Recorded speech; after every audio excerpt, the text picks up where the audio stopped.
என்னப்பா கணேசா, குரு பிரம்மா குரு விஷ்ணு குருதேவோ மகேஸ்வரா, குரு சாக்ஷாத் பரபிரம்மம் தஸ்மை ஸ்ரீ குருவே நமக. தேவியின் திருத்தலங்களில் முதல் வாரம் சமயபுரத்தாளை பற்றி சொன்னேன், ஆயிரம் கண்ணுடையாளவாளை. இந்த வாரம் திருவானக்காவல் அகிலேண்டீஸ்வரி கதையை ஸ்கிப் பண்ணாமல் பூரா பாருங்கோ. அப்போ தான் கதை எல்லாருக்கும் தெரிஞ்சிருக்கும். இருந்தாலும் மறுபடியும் ஒரு தரம் கேட்கறதுல தப்பே இல்லை. பிறந்த ஒவ்வொரு ஜீவனுக்கும் யார் தாய்? பரமேஸ்வரி தான். அவள் என்ன நினைக்கிறா? ஒவ்வொரு ஜீவனும் அறிவு, ஆற்றல், ஞானம், பக்குவம், விவேகம் இருக்கிறவாளாக இருக்கணும். நம்ம வாழ்கிற வாழ்க்கைக்கும் ஒரு அர்த்தம் இருக்கணும். இந்த ஞானத்தெல்லாம் நமக்கு கொடுக்கறது யார்? அன்னை அகிலாண்டேஸ்வரி தான்.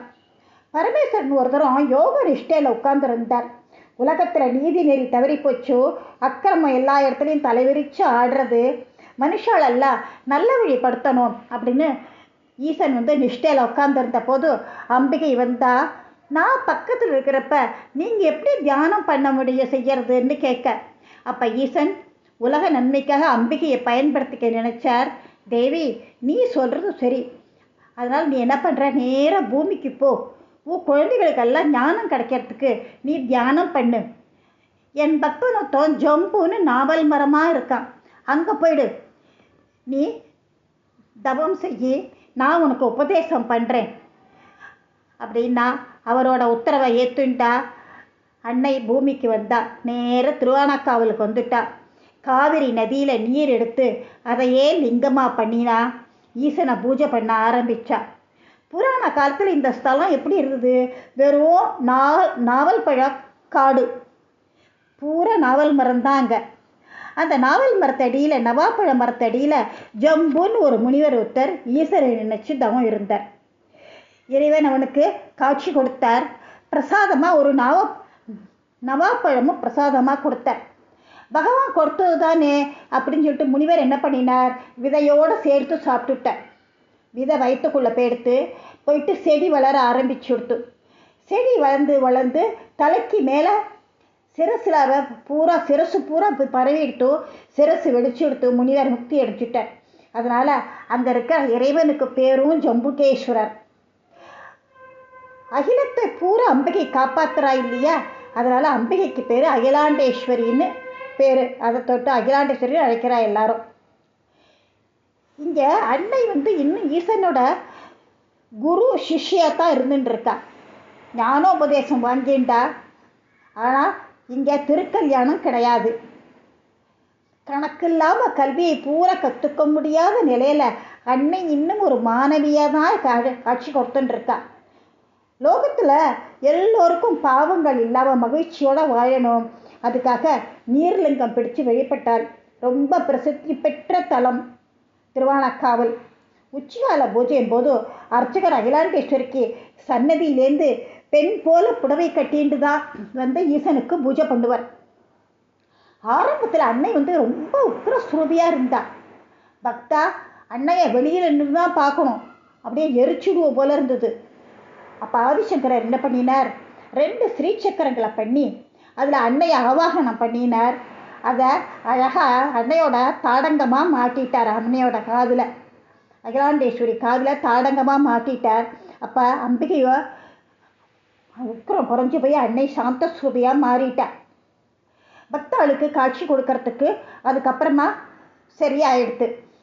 அவளோட அழகு மதி ஒளி போல வீசுற பிரகாசிக்கிறது.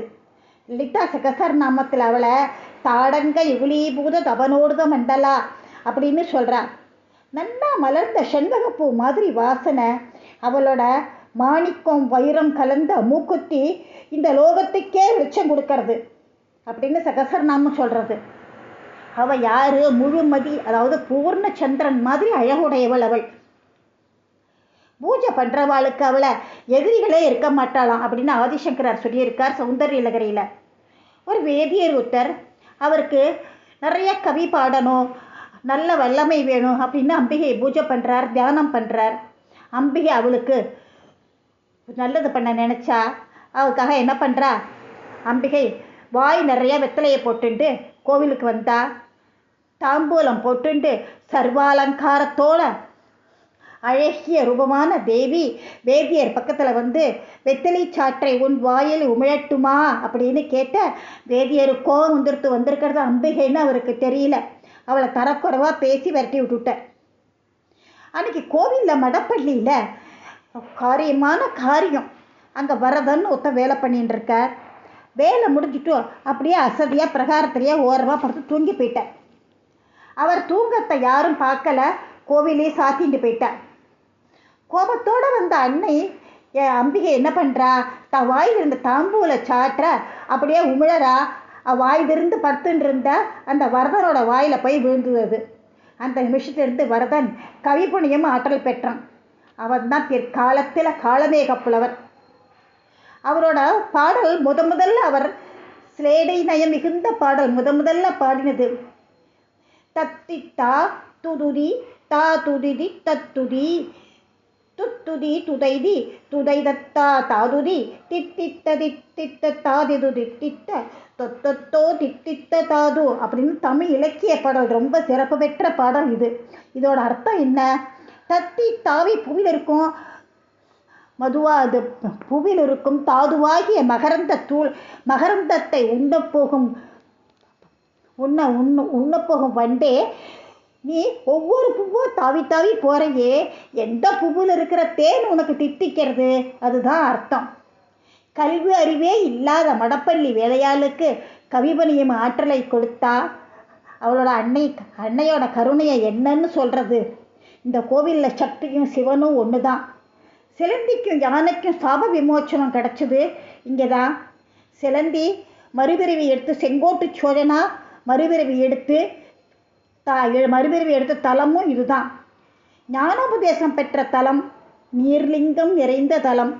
அன்னையோட தாடங்க தரிசனத்தை பண்ணி எல்லோருக்கும் எல்லா நன்மைகளும் கிடைக்க அருள் புரியட்டும்.